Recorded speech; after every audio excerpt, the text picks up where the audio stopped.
ଶ୍ରୀମନ୍ଦିର ଆଦର୍ଶ ଗୁରୁକୁଳ ପ୍ରକଳ୍ପ କାର୍ଯ୍ୟ ଆରମ୍ଭ ହୋଇପାରିଲା ନାହିଁ।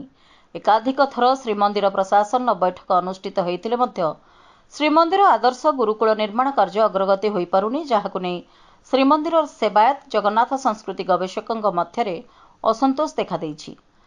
ଶ୍ରୀମନ୍ଦିର ପ୍ରଶାସନ ପୁରୀ ଜିଲ୍ଲା ପ୍ରଶାସନ ଆନ୍ତରିକତାର ଅଭାବକୁ ଦାୟୀ କରିଛନ୍ତି ସେବାୟତ ଜଗନ୍ନାଥ ସଂସ୍କୃତି ଗବେଷକ। ଶ୍ରୀମନ୍ଦିର ସେବାୟତଙ୍କ ପିଲାଙ୍କୁ ଆଗାମୀ ଦିନରେ ଏକ ଉତ୍ତମ ସେବାୟତ ଭାବରେ ତିଆରି କରିବା ଲକ୍ଷ୍ୟରେ ଏହି ଶ୍ରୀମନ୍ଦିର ଆଦର୍ଶ ଗୁରୁକୁଳ ପ୍ରକଳ୍ପର ଉଦ୍ଦେଶ୍ୟ ରହିଛି। ସିବିଏସ୍ଇ ଢାଞ୍ଚାରେ ଶିକ୍ଷାଦାନ ସହିତ ଶ୍ରୀଜଗନ୍ନାଥ ସଂସ୍କୃତି ପରମ୍ପରା ସମ୍ପର୍କରେ ସେବାୟତ ଘରର ବିଦ୍ୟାର୍ଥୀଙ୍କୁ ଶିକ୍ଷାଦାନ ପାଇଁ ଏହି ଆଦର୍ଶ ଗୁରୁକୁଳର ପାଠ୍ୟକ୍ରମରେ ରଖାଯାଇଛି। ଏହାଦ୍ୱାରା ସେବାୟତଙ୍କ ପିଲାମାନେ ଆଧୁନିକ ଶିକ୍ଷା ଲାଭ କରିବା ସହ ଶ୍ରୀଜଗନ୍ନାଥ ସଂସ୍କୃତି ପରମ୍ପରା ନୀତିକାନ୍ତି ବିଷୟରେ ପିଲାଦିନରୁ ଶିକ୍ଷା ଲାଭ କଲେ ଆଗାମୀ ସେବାୟତ ପିଢ଼ି ଉଚ୍ଚଶିକ୍ଷିତ ହେବା ସଙ୍ଗେ ସଙ୍ଗେ ଜଗନ୍ନାଥ ସଂସ୍କୃତି ପରମ୍ପରାକୁ ସୁରକ୍ଷା ଦେବେ।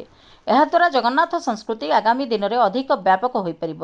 ଏବେ ସେବାୟତ ଘରର ବିଦ୍ୟାର୍ଥୀମାନେ ପୁରୀରେ ଥିବା ଅନେକ ଘରୋଇ ଇଂରାଜୀ ମିଡିୟମ ସ୍କୁଲରେ ପାଠ ପଢୁଛନ୍ତି। ସେଠାରେ ଜଗନ୍ନାଥ ସଂସ୍କୃତି ପରମ୍ପରା ବିଷୟରେ କୌଣସି ଶିକ୍ଷା ବ୍ୟବସ୍ଥା ନାହିଁ। ଏହାଦ୍ୱାରା ଜଗନ୍ନାଥଙ୍କ ସେବକଙ୍କ ଆଗାମୀ ପିଢ଼ି ଜଗନ୍ନାଥ ସଂସ୍କୃତି ସୁରକ୍ଷାରେ କେତେ ସଫଳ ହେବେ, ସେ ନେଇ ସେବାୟତ ଜଗନ୍ନାଥ ସଂସ୍କୃତି ଗବେଷକ ଆଶଙ୍କା ପ୍ରକାଶ କରିଛନ୍ତି। ସେବକ ଘର ବିଦ୍ୟାର୍ଥୀମାନେ ଆଧୁନିକ ଶିକ୍ଷା ପଛରେ ପଡ଼ିଲେ କିଏ ଜଗନ୍ନାଥ ସଂସ୍କୃତିର ସୁରକ୍ଷା ଦେବ, ସେ ନେଇ ଜଗନ୍ନାଥ ସଂସ୍କୃତି ଗବେଷକ ଆଶଙ୍କା ପ୍ରକାଶ କରିଛନ୍ତି।